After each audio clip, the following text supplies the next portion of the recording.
Yeah, thank you for joining this new lecture and this new section. In this section, we are going to talk about consensus vulnerabilities. We are going to highlight some of the consensus vulnerabilities that we can have into the blockchain and how they can actually take place. But to understand these consensus vulnerabilities, we need to understand consensus algorithm and how they actually work. So now we are actually going to take the case of Bitcoin proof of work algorithm, and we are going to explain it, so that we can understand deeply how consensus vulnerabilities can happen. So it is related. If you need to understand consensus vulnerabilities, you need to understand blockchain consensus algorithm. So this is actually the Bitcoin blockchain, okay? And we are going to explain how a transaction takes place around the network and how miners, handle transaction validation. Okay. So this is actually a Bitcoin blockchain, or this, represents the Bitcoin blockchain. We have miners, okay, around the network. We have 1, 2, 3, 4, 5, 6 miners, okay, and each miner, okay, has a machine or more than one machine. This is just an image for you to understand exactly how proof of work takes place. Each miner has at least one machine, okay, and these machines are here to, validate transaction or mine transaction. It's really important to understand that. So from one side, we have Paul, and Paul is willing to send one BTC to Laura. Okay? And this action of sending one BTC to Laura represents a transaction. As you can see here, it represents a transaction. So a whole process is going to take place so that Paul can actually send that money to Laura into the blockchain. So take attention, pay attention to that. The action of sending one BTC to Laura represents a transaction. And this is the transaction information. Paul sending one BTC to Laura.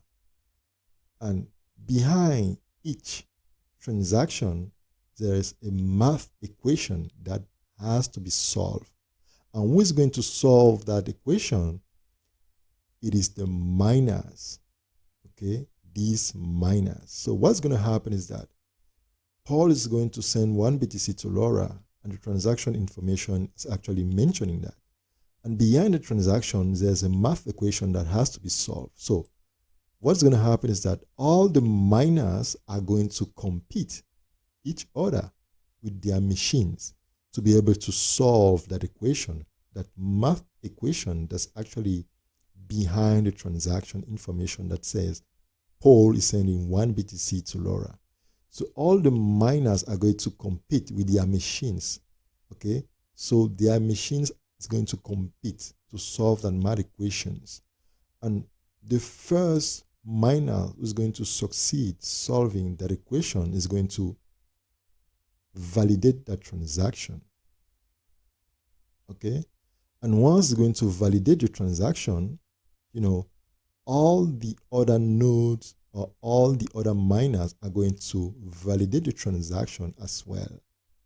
So the first miner who's going to validate that transaction first is going to get a reward, okay? That's what we call the mining. This is actually the mining process. So behind each transaction, there's a math equation. And that math equation has to be solved before that transaction gets validated.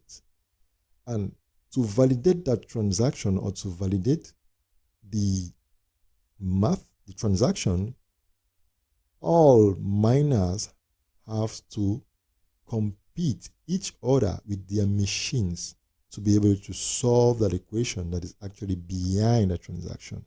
The first to solve that equation actually gets reward. Okay? And once it happens, all the other miners are going to validate the transaction as well, but they are not going to get reward. So it's only the first miners, as you can see here. So I've chosen this first miner as a validator, as as the one who succeeded solving that equation behind. So it's really important to understand how proof of work and how transaction actually take place. So once it's actually done, LoRa is going to receive 1 BTC. So this is actually how it works, and see you in the next lecture where we are going to deep into consensus vulnerabilities. Yeah, thank you for joining this new lecture and this new session. In this session, we are going to talk about the 51% attack and how it would actually take place. So, to come back, we're going to see exactly how what happened, okay? We said that for a transaction to get validated into the network, okay, or into the blockchain, all the miners are going to compete each other in order to solve the equation that is actually behind the transaction. Because we said that each transaction comes with a math equation that has to be solved. And the first miner to solve that equation is going to, get reward for that validation. Okay? So that Paul is going to send that 1 BTC to LoRa. And once the first miner, to solve that equation, validate and approve the transaction, all the other miners are going to do the same. They're going to approve the transaction too, and that transaction information is going to get stick into all the miners' nodes. So these machines are nodes. You need to understand that they are nodes. So a node is actually a device that is used to, validate transaction, secure the network. So that is all. And they also run some software, but we are going to reach that part later. So this is actually how the proof of work works and how transactions take place into the blockchain, into the Bitcoin blockchains. But we need to understand why this miner was, able to solve that math equation in the first place, okay, since they are competing each other. So that's why we are going to see here. And we have to understand the terms hash rate, because he had 33% of hash rate that represent the most important hash rate around the Bitcoin blockchain. Okay, he has 33% of the hash rate. This man has 15% of the hash rate. These other miners has 5% of the hash rate, and the miner D has 27% of the hash rate, and so on and so on. So what is actually hash rate? It's really important to understand that. So a hash rate, in simple terms, Bitcoin hash rate refers to the computational power utilized by miners to validate and process transaction on the blockchain. So the more your hash rate is high, the more you are likely to validate the transaction in the first place. So the more your nodes are powerful, the more they are likely to validate transaction in the first place and get reward. So this is actually how the competition is based between miners. It's really important to understand that. Okay, this Bitcoin hash rate. So this is actually how it works. So now we need to understand another concept, and this is actually the vulnerability itself. It's actually what we call the 51% attack. And what is actually the 51% attack? The 51% attack states that if a miner or a set of miners, okay, succeed in getting, more than half of the hash rate of the network, they can manipulate the blockchain, okay, as they want. So let's say we have miner A, we have miner B, and we have miner C. Let us take this case. The 51% attack says that if a miner or a set of miner, succeed in getting, one or more than half of the total network or the total BTC hash rate, they can manipulate the blockchain. They can choose to approve a transaction, or they can choose to reject a transaction. It's really important to understand that. Now we have the first miner who has 33% of the hash rate, and the miner B, has 15% of the hash rate, and the miner C has 5% of the hash rate. So if these miners, come together, and combine their nodes, to have more, like say, hash rate, more important hash rate that can, go over one more than. Yeah, thank you for joining this new session. In this session, we are going to continue explaining the 51% attack, okay, or the majority attack. It's also called the majority attack. So we talked about the hash rate in the previous lecture. Now we're going to continue and understand exactly how the 51% attack takes place. So what is actually the 51% attack says? If a miner or a set of miner, happen to come together or join or combine their machines together to have a hash rate more than 50% of the total network or the total blockchain hash rate, they can manipulate the blockchain so that they can decide which transaction they want to see on the blockchain and which transaction they don't want to see on the blockchain.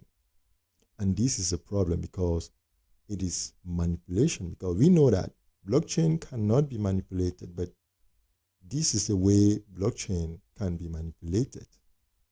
So I said, if a miner or a set of miner come together in order to have a hash rate more than 50% of the total hash rate of the network, they can manipulate the blockchain, they can manipulate the network. So this is an illustration. We have the miner A, the miner B, and the miner C.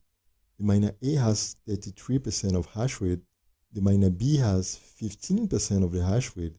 The miner C has 5% of the hash rate. If they combine together, they are going to have 53% of the hash rate. So it represents more than 50% of the hash rate, of the total hash rate. So they can decide these three miners can decide which transaction they want to see on the blockchain and which transaction they don't want to see on the blockchain. So this is actually manipulating some transactions. So assume that this one wants to send, this Paul, yeah, this is Paul, want to send that one BTC to Laura.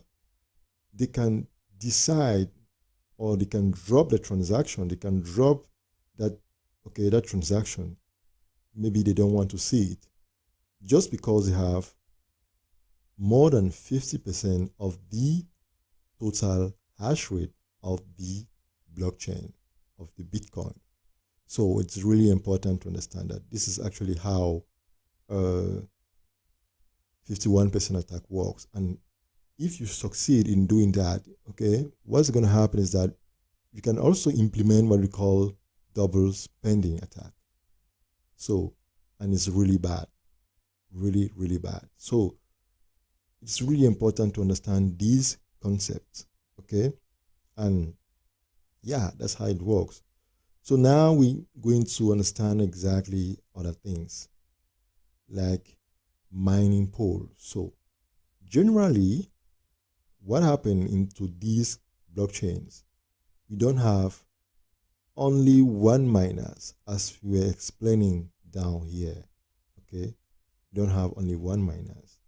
We have a large set of miners that usually join what we call mining pools, okay?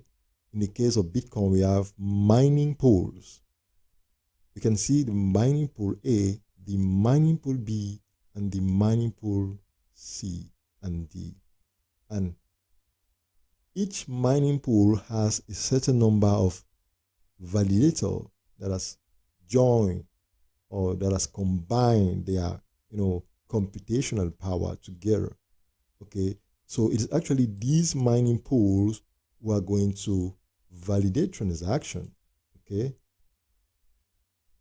they are going to combine their hash rate together to be able to be more stronger.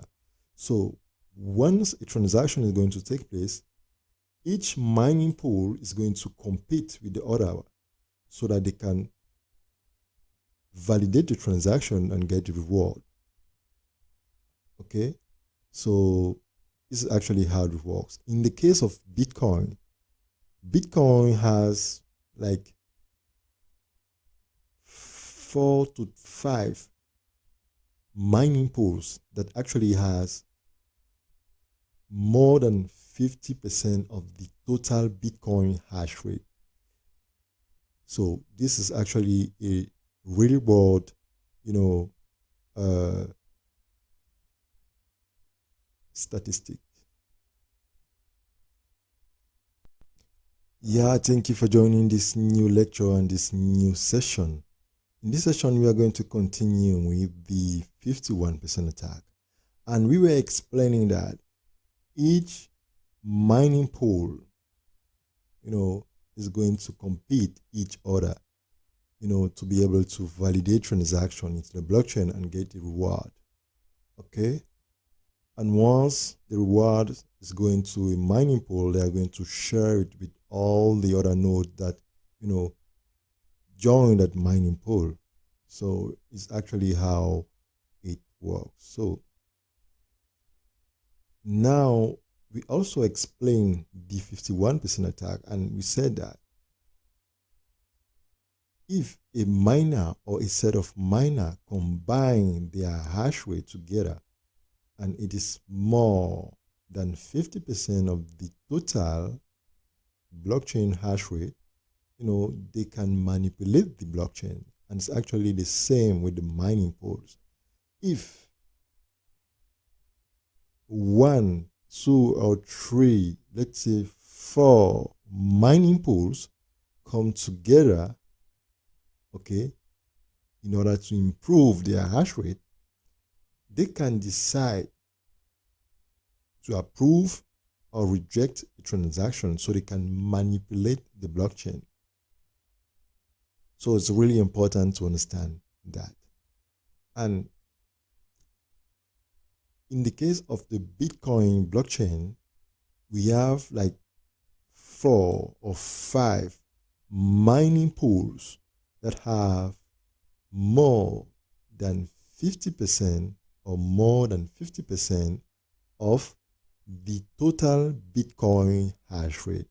We're going to see the table now. So let's come here and we're going to go down here. So this is actually the different mining pools that are actually active on the Bitcoin blockchain. If these mining pool combines together, because you can see their hash rate here, their hash rate is more than 50% of the total Bitcoin hash rate. So if these 5 pools, combine their hash rate together, they can choose which transaction can take place on the blockchain and which one cannot be taken into the blockchain. In other words, they can manipulate the blockchain as they want, okay? And they can create double spending. So really, really important to understand that. So you can go and check online, you can see Antpool via BTC, btc.com. So this is actually 5, mining pools of Bitcoin that have more than 50% of the Bitcoin blockchain hash rate. So this is a well-known vulnerabilities. So you can see it's actually what we call the Nakamoto coefficient. So here it is 4 because the previous year it was 4. Now I think it's 5. So it's actually what we call the Nakamoto coefficient. How many nodes or how many mining pools are needed to perform a 51% attack. This is actually what we call the Nakamoto coefficient. And we can see only 4, okay, over 1,000 of nodes on the Bitcoin blockchains. So it's not really good because we know blockchain cannot be manipulated, but now we've seen that we can track transaction on the blockchain, okay? And the Nakamoto coefficient for Ethereum is 12. So it's important to understand that Bitcoin and Ethereum does not use the same consensus algorithm. So Bitcoin uses the proof of work, and Ethereum uses what we call the proof of stake. It's really important to understand that, as well as Polygon, Solana, and BSC. So the principle is like the same, but not really the same. Let's come here and explain exactly how the proof of stake works. So we have Paul and Laura. So the principle is the same. Paul is willing to send 1 ETH, okay, to Laura. And the proof of stake, consensus algorithm, we don't have miners, we have validators, okay? And we don't have machines that are here to, process transaction, okay? We don't have that. But we have wallets, okay? And each validator has a certain amount of money in his wallet. So it's going to take that amount of money into the wallet and stake it into the protocol. And the minimum to be a validator in Ethereum, it is actually 32 ETH, okay? If someone has at least 32 ETH, okay, it can become a validator. It can take those 32 ETH and stake it into the protocol and become a validator, okay? So the more you have money staked into the protocol, the more you are likely to be selected to approve and validate, transaction into the blockchain. So this is actually how it works. We can see this validator has like 10,000 ETH. So it can be a pool of validators, okay? And this one has only 32%. And this one have 500 ETH. Okay, so the principle is the same. They join mining pools or they join validation pools to be able to, have more ETH or more, computational power to validate transaction. So computational power for Bitcoin blockchain and more ETH on the Ethereum blockchain. So this is actually how it works. So now we saw that that how the proof of stake actually work. But now, for Ethereum, we need like 12 staking pool to be able to take control, okay, to perform a 51% attack. For Polygon, it's just 2 wallets, okay? It's just 2 wallets that can actually be used to perform a 51% attack. You see that it's really crucial because only 2 out of thousands or out of 100 validators is not really good. For Solana, it's 19, okay? And for BSC Smart Chain or BNB Chain, it is 5. So you can see how blockchain can be manipulated by the consensus, vulnerabilities. And now we've talked about the 51% attack. And yeah, we explain exactly how it can take place and how, transaction can be, stopped, or fraudulent transaction can take place by the double spending attack. So this is what I had to share with you concerning the 51% attack, and see you in the next lecture when we are going to talk about the traditional attack. Yeah, thank you for joining this new lecture and this new session. In this session, we are going to talk about how a 51% attack can be reduced to less than 51% attack. And we're going to understand exactly how it works. We already know that in a Bitcoin network, we have miners who are in charge of validating transactions into the blockchain in order to secure the network. Okay, we already know how the proof of work mechanism work, and now we're going to understand another concept. So we need to understand that each nodes, because what we call nodes is actually a piece of hardware, okay?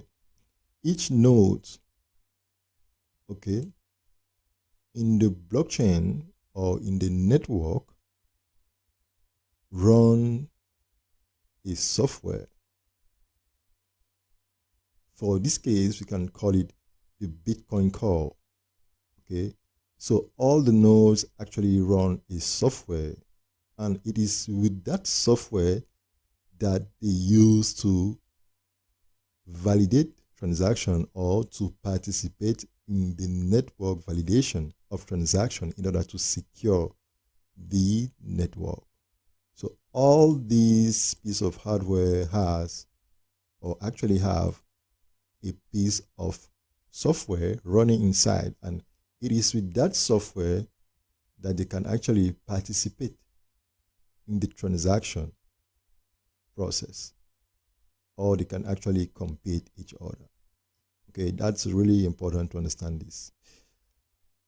And there are some nodes who do not run an updated version of the software, okay, because the software keeps improving, okay, days, months, years after years, okay. So in some cases, for some reasons, some miners do not run the latest version of that software, and there are some Bitcoin version that may have some, what we call, some vulnerabilities that are well known, okay. And if a miner do not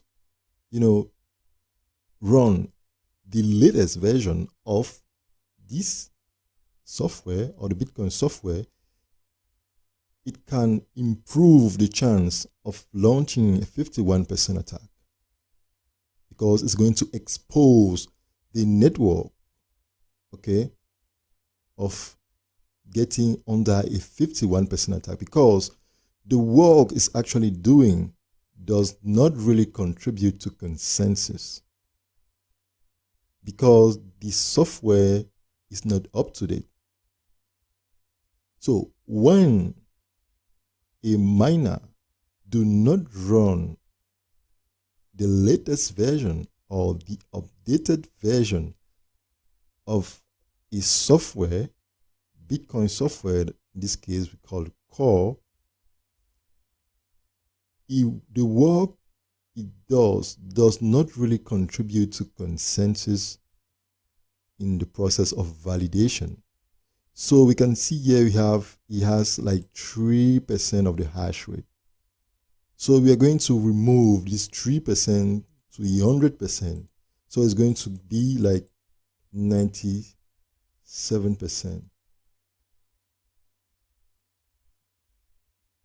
So this is actually the total hash rate of the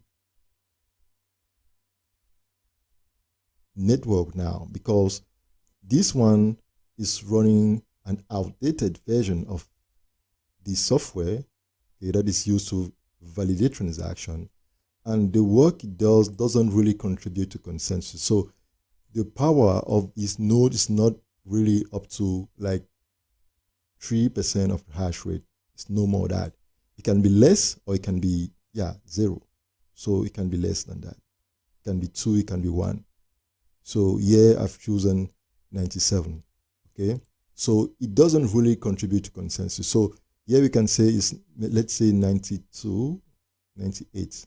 Okay, so the work that this miner doesn't really contribute to consensus. And let's say instead of 3%, it's actually like 1%, because all the conditions are not met. All the conditions are not met for him to have like this hash rate, because it's not running the latest version of the Bitcoin, the Bitcoin software. And there are certain, as like I said, there are certain software, Bitcoin software that has some vulnerabilities. So it's really important to understand that. And once we say that, we need to understand that this is actually the new total hash rate of the network. So it's actually 98% or 98 HR/S. So let us consider this as the new hash rate of the blockchain, because we said that this miner is going to approve transaction, but it doesn't really contribute to consensus algorithm. And we can say that this 98%, if we divide it by 2, we're going to have, let's calculate.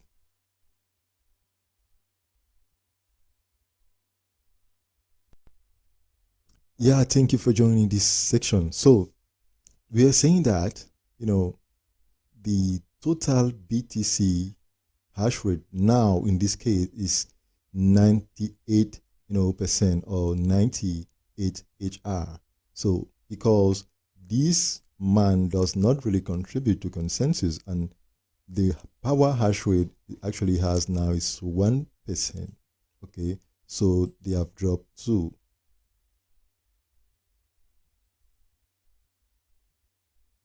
Yeah, we're saying that the total hash rate or BTC hash rate now is 98%, because we said that this man doesn't really contribute to consensus. So we assume that the hash rate that he has actually was not reflecting the real power that it has in validating transactions. So that's why we removed 2, okay? So now it has 1%. So the total hash rate now is 98%. So to be able to launch an attack, okay, we need to have, at least half of the total, or more than half of the total, hash rate of the network.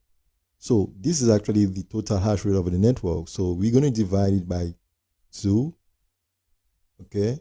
If we divide 98 by 2, we are going to have like something like 49%. Okay. This is actually 49%. And we can see that this is actually the half, okay, of the total hash rate of the network.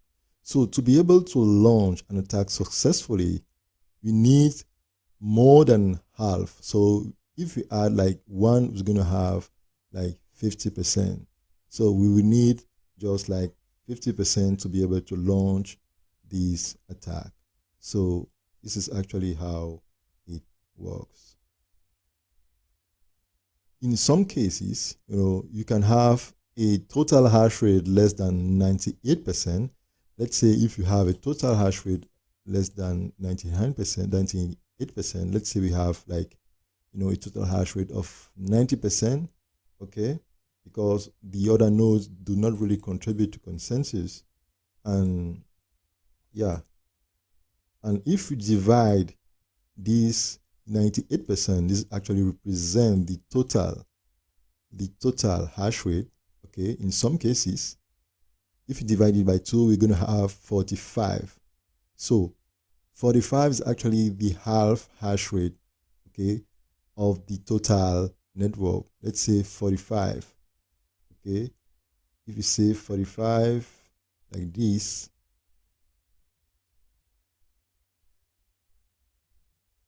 this is actually the half hash rate of the total network, in the case that the total hash rate is 90%, okay? So if we want to launch an attack on these, we need more than 45%. So if we add just 1% to this 45%, the network can go under the 51% attack that we call. It's not no more the 51% attack, it's going to be the 46% attack, because if you add like 1 to this one, we're going to have 46%. So with 46%, we can actually have this kind of attack. So this is actually what I had to share with you guys today. And yeah, see you in the next section, where we are going to continue talking about blockchain attack and smart contract attack. We're going to have theory and practice. So thanks for joining this course, and see you in the next one.